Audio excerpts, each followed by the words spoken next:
Selamat pagi Bapak Ibu dan Saudara yang dikasihi Tuhan Yesus, Shalom. Kita bersyukur kalau Embun Surgawi boleh bersama-sama dengan kita pada pagi hari ini.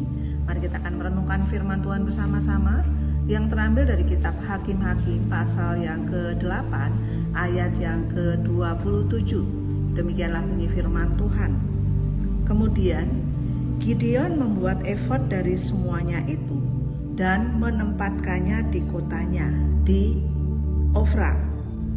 Di sanalah orang Israel berlaku serong dengan menyembah efod itu. Inilah yang menjadi jerat bagi Gideon dan seisi rumahnya. Bapak, Ibu, dan Saudara yang dikasihi Tuhan, pernahkah kita mencoba membantu atau menolong orang lain, tapi pada kenyataannya kita justru menyusahkan orang yang ingin kita bantu? Suatu kali ketika saya memasak ya dengan kompor dengan panci listrik, saya akan membuat semacam sabu-sabu, dan ketika air itu sudah mendidih, anak saya bilang, "Mami, saya bantu ya." Oh iya, dengan senang hati saya memberikan sayur-sayur, bakso-baksoan untuk anak saya membantu ya. Nah, kemudian dia memasukkan sayur-sayur ke dalam panci listrik itu, dan di dalam panci itu saya sudah menaruh centong atau wadah yang terbuat dari besi ya, atau dari stainless ya. Nah, ketika anak saya itu memegang stainless itu, mungkin dia merasa ngerenyet ya, atau rada kesetrum ya. Akhirnya apa?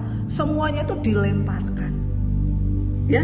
Jadi ya berhamburan di lantai ya, termasuk sayur-sayurnya, bakso-baksoannya ya. Walaupun anak saya mencoba ya, ingin menolong saya ya, tapi kenyataannya justru apa? Justru menyusahkan ya, tidak membantu saya. Nah, di dalam bacaan yang kita baca pada pagi hari ini, dalam Hakim-Hakim yang ke-8, tampaknya Gideon itu apa? Mencoba melakukan hal yang baik ya, tetapi kita melihat bahwa akibatnya sungguh tragis ya. Mulanya bangsa Israel itu apa? Terkesan dan kagum ya, melihat bagaimana Gideon ini mempunyai kemampuan militer yang sangat luar biasa ya. Karena itu ketika itu dia diminta ya untuk menjadi raja ya, tetapi Gideon menolak ya. Gideon menolak.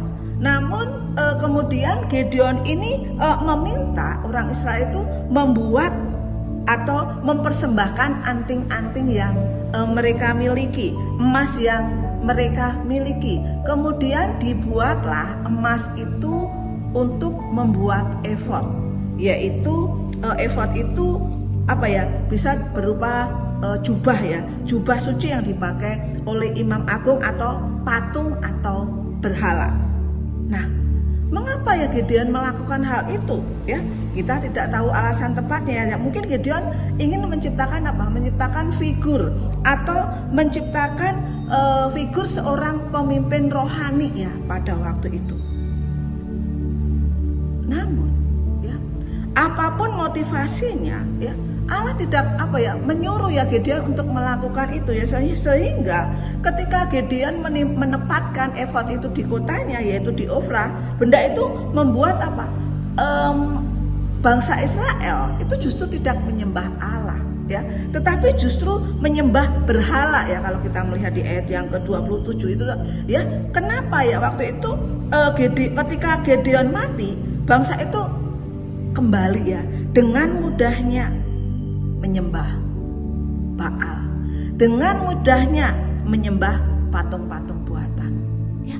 Kita melihat Gideon mungkin bermaksud baik, tetapi ia salah bertindak ketika apa? Dia tidak meminta Tuhan menasihati dia. Di dalam kehidupan kita ya, mari kita berhati-hati. Ada kalanya perbuatan baik kita ya, itu tidak berkenan di hadapan Allah. Biarlah pada pagi hari ini kita diingatkan seperti Gideon, kita melakukan hal yang baik karena tujuannya adalah Allah. Selamat pagi, Tuhan Yesus